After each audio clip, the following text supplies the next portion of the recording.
রাধে রাধে, শুভ সকাল। আশা করি তোমরা সুস্থ আছো, ভালো আছো। আর রোজই এই যে একটা দুটো করে এক একটা গাছ থেকে 5টা 6টা এই যে ঢেঁড়স তুলে নেওয়া হচ্ছে। এখন আবার আমার মেয়ে বলল ঢেঁড়স তুলবে, তাই দেখি তুলতে পারে নাকি।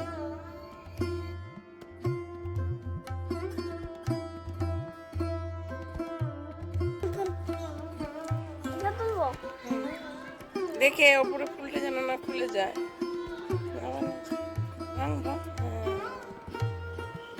আস্তে, গাছটাই আমার যাবে, গাছটাই লাগছে তো। হ্যাঁ, গাছটাই লাগলো তো।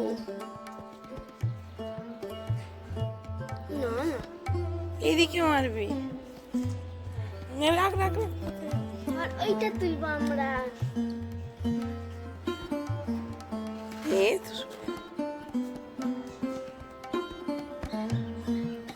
দাঁড়া দাঁড়া, ওইদিকে উল্টো করবি। এবার এখান দিয়ে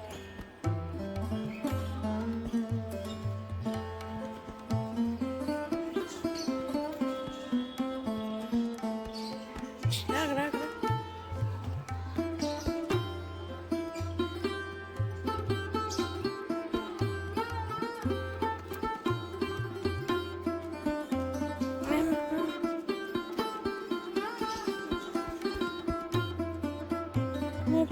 ফুল আরো আছে। এটাই শীতের সবজি লাগাবার বা শীতের ফুল গাছের চারা বসাবার সঠিক সময়। আর আমিও কিছুদিন আগে এখানে কিছু টমেটম দানা ছড়িয়ে দিয়েছিলাম। দেখুন কি সুন্দর চারাগুলো হয়েছে। এগুলোই এক একটা জায়গায় বসিয়ে দেবো। এক জায়গায় এতগুলো টমেটম গাছ হলে ঠিক একটা ফল দেবে না, তাই এগুলোকে এবার আমি তুলে অন্য জায়গায় বসাবো। আপনারাও আশা করি এইসব বানাচ্ছেন নিজের হাতে। এই দেখুন, চন্দ্রমল্লিকার কাটিং করা শুরু করে দিয়েছি। আর আমি আপনাদের দেখাতে চাইছি যে গাছগুলোর শিকড় কিভাবে বিস্তারিত হয়েছে। আর সেগুলোই আপনাদের কাছে একটু তুলে ধরছি। নিজের হাতে কাটিং করে গাছ লাগাতে খুব ভালো লাগে, যারা লাগায় তারা বোঝে। আর বেশ কিছু গাছ আমি বড় টবে বসিয়ে দিয়েছি।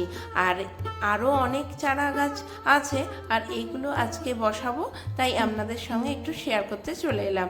দেখুন সরু সরু ওই যে কি সুন্দর শিকড় বেরিয়েছে। একটা ছোট্ট ডাল কেটে নিয়ে আর এই যে তুষের মধ্যে বসিয়ে দিয়েছিলাম দিন 15 পর।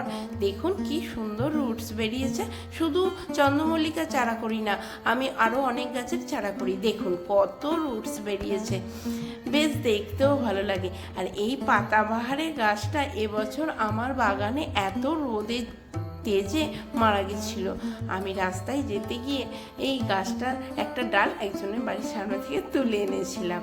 আর দেখুন বসাতে কি সুন্দর রুটস বেরিয়েছে, বেশ ভালো লাগে এগুলো দেখতে সত্যি। আর এইগুলো আজকে আমি বড় টবে বসাবো। দেখুন এইটাতে ভালো বোঝা যাচ্ছে চন্দ্রমল্লিকার রুটসগুলো। এইভাবেই সারাদিন কেটে যায়, এই গাছ ওই গাছ এইসব করতে করতে। বেশ ভালো লাগে এইগুলোকে নিয়ে আমার থাকতে।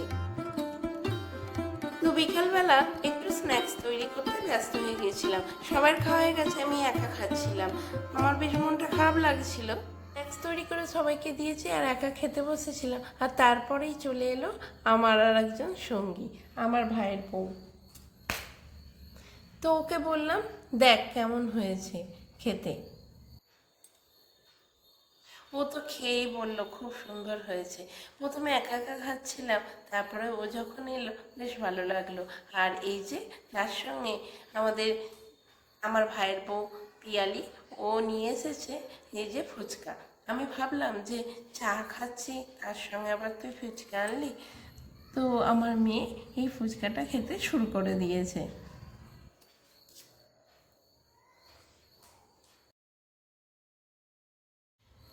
আমার মেয়ে যখন ফুচকা খাচ্ছিল হঠাৎ করে পিয়ালির হাতে যে নখগুলোকে দেখে বেশ ভালো লাগলো। আমি বললাম, দেখি কি করেছিস হাতের নখগুলোকে?